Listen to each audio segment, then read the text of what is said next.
పడిపోవడం ఓటమి కాదు, పడిన ప్రతిసారి రెట్టింపు వేగంతో లేచి నిలబడటమే అసలైన విజయం. భారత క్రికెట్ చరిత్రలో ఎంతో మంది గొప్ప ఆటగాళ్లు వచ్చారు, కానీ యువరాజ్ సింగ్ సృష్టించిన ఇంపాక్ట్ మాత్రం ప్రత్యేకం. గ్రౌండ్లో బాల్ను సిక్సర్లుగా మలచడంలో ఎంతటి దమ్ము చూపించాడో, నిజ జీవితంలో మరణం అంచుల్లోకి తీసుకెళ్లిన క్యాన్సర్ను ఎదిరించడంలోనూ అంతే వీరత్వం ప్రదర్శించాడు. నోటి నుంచి రక్తం కారుతున్నా, శ్వాస తీసుకోవడం కష్టంగా మారినా, నేను పడిపోతే హాస్పిటల్కి తీసుకెళ్ళండి, అంతేకాని నన్ను మైదానం వీడమని చెప్పకండి అని పోరాడిన ఓ రియల్ హీరో జీవిత కథ ఇది. యువరాజ్ సింగ్ అసలెప్పుడు క్రికెటర్ కావాలనుకోలేదు. ఆయన తండ్రి యోగరాజ్ సింగ్ కూడా మాజీ భారత క్రికెటరే. 1980లలో కపిల్ దేవ్ సారథ్యంలోని టీంలో అవకాశం కోల్పోవడంతో తన నెరవేరని కలలను కొడుకు ద్వారా నెరవేర్చుకోవాలని యోగరాజ్ నిర్ణయించుకున్నాడు.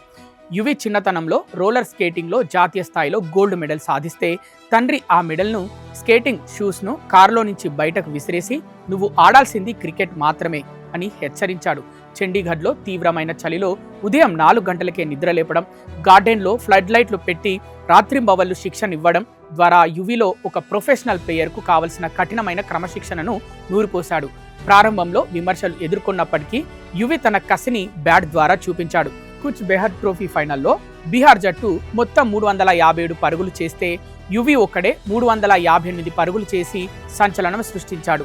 ఇక్కడ ఇంకో విశేషం ఏంటంటే, ఆ ప్రత్యర్థి జట్టులోనే ఎంఎస్ ధోని కూడా ఉన్నాడు. శ్రీలంకలో జరిగిన అండర్-19 ప్రపంచ కప్లో ఆస్ట్రేలియాపై 25 బంతుల్లో 58 పరుగులు బాది ఇండియాను ఫైనల్కు చేర్చడమే కాకుండా టోర్నమెంట్లో 200+ పరుగులు, 12 వికెట్లతో మ్యాన్ ఆఫ్ ది సిరీస్ సాధించాడు. 18 ఏళ్ల వయసులోనే 2000 సంవత్సరం ఆరంభంలో సౌరవ్ గంగూలీ సారథ్యంలోని భారత సీనియర్ టీంలోకి ఎంట్రీ ఇచ్చాడు యువి.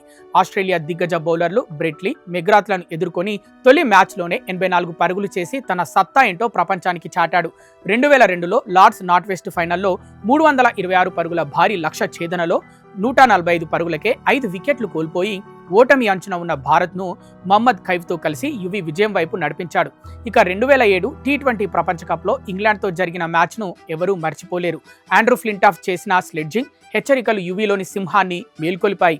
ఆ కోపాన్ని తర్వాతి ఓవర్ వేసిన స్టూవర్ట్ బ్రాడ్పై చూపిస్తూ ఒకే ఓవర్లో 6 బంతుల్లో 6 సిక్సర్లు బాది అంతర్జాతీయ టీ20లో సరికొత్త అధ్యాయాన్ని లిఖించాడు. ఈ మ్యాచ్లో కేవలం 12 బంతుల్లోనే హాఫ్ సెంచరీ సాధించి రికార్డు సృష్టించాడు. ఆ టోర్నీలో భారత్ ప్రపంచ కప్ గెలవడంలో యువి పాత్ర అత్యంత కీలకమైనది. ఇక 2011 వన్డే ప్రపంచ కప్ సమయంలోనైతే యువి శరీరం తీవ్రమైన క్యాన్సర్ కణుతులతో నలిగిపోతుంది. ఊపిరితిత్తుల్లో ట్యూమర్ పెరుగుతూ నోటి నుంచి రక్తపు వాంతులవుతున్నా లెక్క చేయలేదు. ఈ సమయంలో చెన్నైలో వెస్టిండీస్పై జరిగిన మ్యాచ్ గురించి ప్రత్యేకంగా చెప్పుకోవాలి. మార్చి ఎండల తీవ్రతకు మైదానంలోనే రక్తపు వాంతులు చేసుకున్నా ఎంపైర్ తప్పుకోమని చెప్పినా వినకుండా 113 పరుగులు చేసి 2 వికెట్లు తీశాడు. అలా ఆ ప్రపంచ కప్లో 362 పరుగులు, 15 వికెట్లు తీసి ప్లేయర్ ఆఫ్ ది టోర్నమెంట్గా నిలిచి 28 ఏళ్ల భారత ప్రజల కల నెరవేర్చాడు యువి. వరల్డ్ కప్ పూర్తయిన తర్వాత జరిపిన పరీక్షల్లో యువికి మీడియాస్టినల్ సెమినోమా అనే అరుదైన క్యాన్సర్ ఉన్నట్లు తేలింది.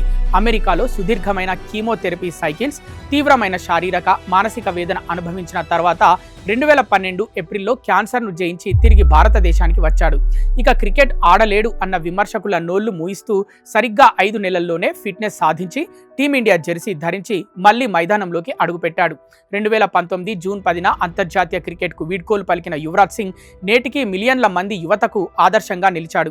కష్టాలు వచ్చాయని కుంగిపోకుండా మరణాన్ని సైతం ఎదిరించి నిలబడ్డ ఈ యోధుడు నేర్పిన పాఠం ఒకటే, లైఫ్లో ఎంత పెద్ద పోరాటమైనా గెలవచ్చు అని.